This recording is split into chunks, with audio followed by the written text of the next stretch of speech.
Hello friends, आज मो मम्मार birthday. चलो तो मम्मा को बर्थडे विश करवा। मम्मा को जाइए टिके बर्थडे विश करदेली।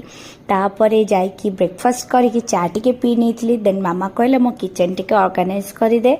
तो मुझे किचन ऑर्गेनाइज करी पूरा टायर्ड हो जाती। गली गोटे भल से सावर नहीं कि आसिली। चलन देखा मामा कौन कर समय मामा लहुणी बनाऊला जोटारे घी बाहर करवा। मो पुओ देखो ये कौन से खेलुची। आ भौणी आणिक देदेला आइसक्रीम। आइसक्रीम खाई शोई पड़ू। तापर आफ्टरनून ले दुई भौणी उठिक जाइलु केक आने मामार बर्थडे पाई।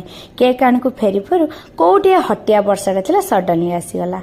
एनिवे घरे पहुँचिकी ममार बर्थडे सेलिब्रेशन करूँ। जेहेतु ममार बर्थडे थिला पापा कहते घरे आज किसी बनइबानी बाहर खाइबा ऑर्डर करवा। तो केतेबेले खाइबा आसीबो वेट करू करू खाइबा आसिकी पहुँची गला। तो आमे मस्त की खाई नेलु।